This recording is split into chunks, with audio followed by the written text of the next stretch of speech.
بسم اللہ الرحمن الرحیم۔ میرے پیارے دوستو، السلام علیکم۔ آپ لوگوں کو جیسے کہ پتہ ہے کہ فرانس والوں نے آپ صلی اللہ علیہ وآلہ وسلم کے شان میں جو ہے نا گستاخانہ خاکے جو ہے پیش کیے ہوئے ہیں، ٹھیک ہے۔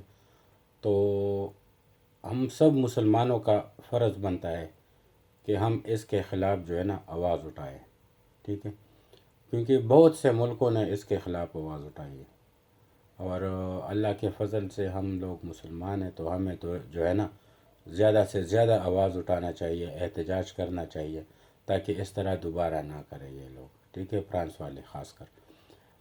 آپ کو پتہ نہیں ہے، ایک مرتبہ پہلے بھی انہوں نے جو ہے نا خاکے تیار کیے تھے، تو اس وقت جو ہے نا وہ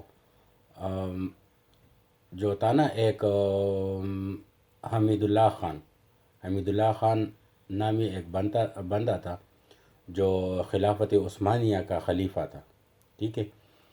تو اس کو اس بات کا پتہ چل گیا ہے، ٹھیک ہے، اور وہ میں بعد میں آپ کو بتاتا ہوں کہ وہ کون تھا۔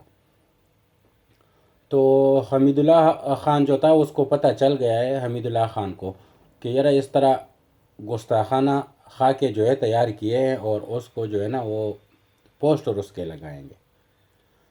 اسی ٹائم اس نے جو ہے نا وہ کیا کہتے ہیں سفیر کو بلایا ہے، اور اس کو بتایا ہے کہ یار آپ جو ہے نا آپ جائیں اور ادھر جنگ کی تیاری کریں، کیونکہ یہ خاکے ہم تو جو ہے نا ماں باپ کی عزتی جو ہے نا بے عزتی برداشت کر لیں گے، ماں باپ کی بے عزتی برداشت کر لیں گے، لیکن جہاں ہمارے پیغمبر صلی اللہ علیہ وآلہ وسلم ہے، اس کے شان میں کوئی بات کرے تو ہم برداشت نہیں کر سکتے ہیں۔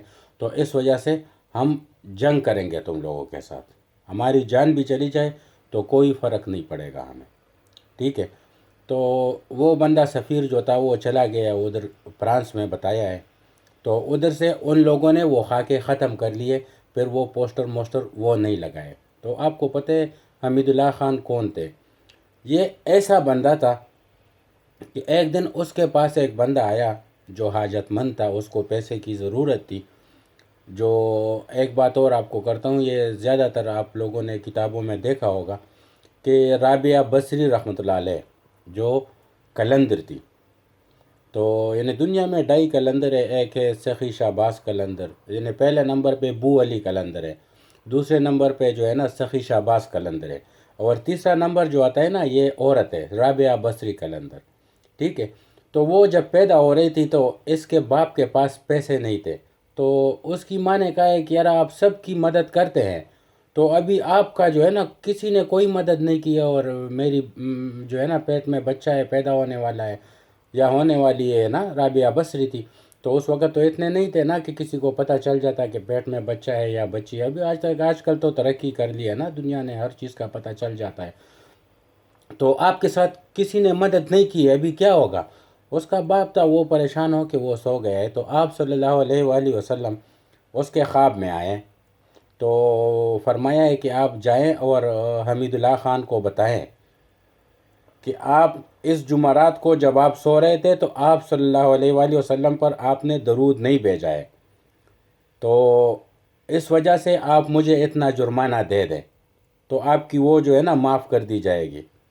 یہ چلا گیا ہے، حمید اللہ خان کے پاس چلا گیا ہے، اور دربان کو بتایا کہ اس طرح میں نے جو ہے نا خلیفہ صاحب سے ملنا ہے، تو اس نے کہا ٹھیک ہے، اجازت دے دیے۔ جب یہ ملاقات کے لیے چلے گئے ہیں تو فرمایا ہے کہ بھائی آپ اس طرح جو ہے نا آپ صلی اللہ علیہ وآلہ وسلم میرے خواب میں آئے تھے، اور فرمایا ہے کہ حمید اللہ خان کو بتاؤ کہ آپ اتنا جرمانہ مجھے دے دیں، کیونکہ آپ جب اس جمعرات کو سو رہے تھے تو آپ نے درود نہیں بھیجا تھا۔ یعنی مطلب کیا ہے اس بات کا؟ مطلب یہی ہے کہ وہ ہر جمعرات کو وہ درود بھیجتا تھا اور اس کے بعد سوتے تھے۔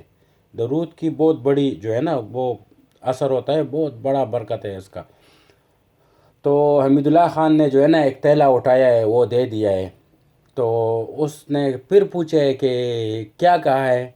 پھر اس بندے نے کہا ہے کہ بھائی آپ صلی اللہ علیہ وآلہ وسلم میرے خواب میں آئے، اور اس نے فرمایا ہے کہ جاؤ اور حمید اللہ خان، تو اس نے کہا میرا نام لیا ہے، تو اس آدمی نے فرمایا جی آپ کا نام لیا ہے، تو اس نے کہا کیا کہا ہے؟ تو اس نے کہا کہ فرمایا ہے کہ جاؤ حمید اللہ خان کو بتاؤ، حمید اللہ خان۔ اس نے پھر ہاتھ روک لیا ہے، پھر دوسرا تیلا دے دیا ہے، اس طرح 10-15 تیلے یا 5-6 تیلے یا 20 تیلے جتنے بھی تھے وہ ہیرے جواہرات سونا چاندی یہ دے دیے ہیں، ٹھیک ہے نا، اور بار بار اس کو کہتا ہے کہ آپ پھر بتائیں. تو وہ جب اس کا نام لیتے نا کہ اچھا آپ صلی اللہ علیہ وسلم نے میرا نام لیا ہے تو آپ پھر بتائیں نے بہت مرتبہ اس طرح بتا دیا ہے.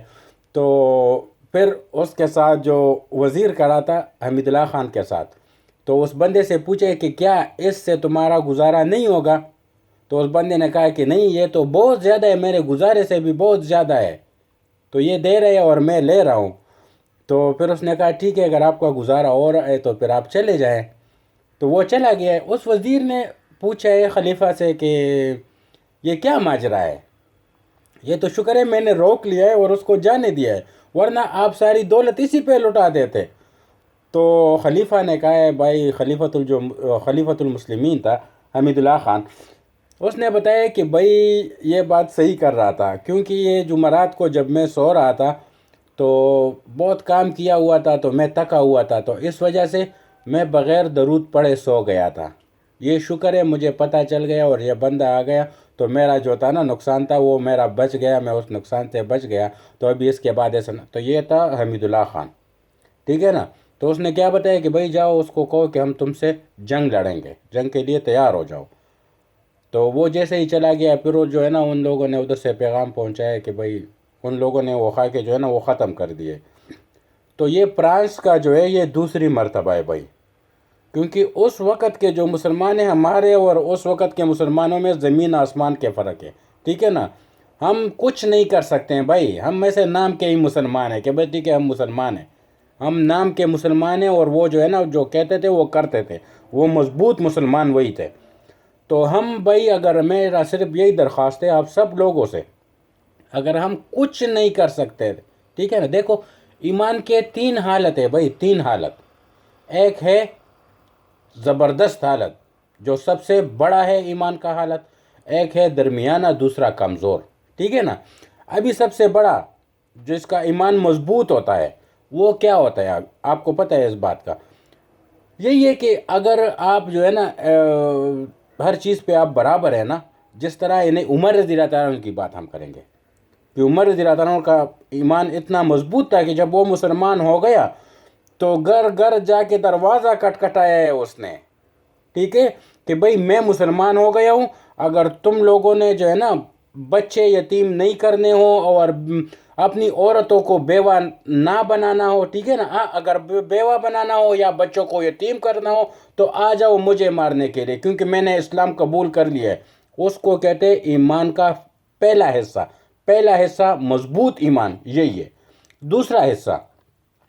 دوسرا حصہ یہ ہوتا ہے بھائی کہ اگر 2 بندے لڑ رہے ہیں، ٹھیک ہے نا، 2 بندے لڑ رہے ہیں، آپ جائیں گے تو ایک بندے کو جو ہے نا جس کا قصور ہے یا جس کا قصور نہیں بس آپ چھڑا دیں ان کو چھڑا سکے، یہ ہے دوسرا حصہ ایمان کا. اور تیسرا حصہ کیا ہے؟ تیسرا اور سب سے کمزور حصہ ایمان کا یہی ہے کہ اگر آپ کسی کو کچھ نہیں کر سکتے، ابھی ایک بندہ ہے دوسرے پہ ظلم کر رہا ہے، آپ کو پتہ ہے کہ اگر آپ جائیں گے آپ کی حالت ایسی نہیں ہے کہ آپ اس کو چھڑا سکے، جو ہے نا اس کو کہے کہ ظلم مت کرو، ایسے نہیں کہہ سکتے ہیں. اپنے دل میں اس کے لیے اچھا نہ سوچو. یہ ایمان کا آخری حصہ ہے، آخری، ٹھیک ہے نا. تو بھائی ہمارے تو جو ہے نا آپ صلی اللہ علیہ وآلہ وسلم پہ تو ہمارے ماں باپ قربان ہو جائے، ٹھیک ہے نا، کیونکہ اللہ تعالیٰ نے دیکھو ایک بات اور میں کرتا ہوں، جتنی باتیں ہوتی ہے آپ صلی اللہ علیہ وسلم کے بارے میں تو وہ تو بندہ کہتا رہے، تو جو ہے نا دیکھو آپ صلی اللہ علیہ وسلم اگر محفل کی باتیں شروع ہو جائے آپ صلی اللہ علیہ وآلہ وسلم کی، تو آپ یہی سوچیں گے کہ بھائی آپ صلی اللہ علیہ وآلہ وسلم تو ساری زندگی محفلوں میں ہی بیٹھا رہا ہے. اگر یہ جنگوں کی باتیں ان کی شروع کریں ہم تو آپ یہی سوچیں گے کہ ساری زندگی جنگیں لڑی ہے. اور اگر ہم ان کی جو ہے نا یہ کیا نام ہے، یعنی جو بات بھی ہم کریں آپ کہیں گے کہ ساری زندگی بس یہی کام کرتے رہے، تو ہم اور کچھ نہیں کر سکتے ہیں بھائی. تو صرف اتنا کر لیں گے کہ بھائی آواز اٹھا سکتے ہیں ان کے خلاف. تو آپ سب لوگوں سے میرا درخواست ہے کہ اس پہ لازم آواز اٹھائے آواز، کیونکہ یہ جو ہے نا میری تمہاری بات نہیں ہے، میری تمہاری بات وہ الگ بات ہے، ہم کچھ ہے ہی نہیں. ان کے پیروں کے دھول کیا، ان کے دھول کے برابر کیا، ہم تو کچھ بھی نہیں ہے. دھول تو بہت بڑی چیز ہے ان کے پیروں کی، ہم وہ بھی نہیں ہیں. تو آپ سب لوگوں سے میری درخواست ہے کہ ویڈیو کو زیادہ سے زیادہ شیئر کریں اور اس چیز کے خلاف آواز اٹھا لیں. آپ سب لوگوں کا بہت بہت شکریہ، بہت بہت شکریہ آپ لوگوں کا. خدا حافظ بھائیو.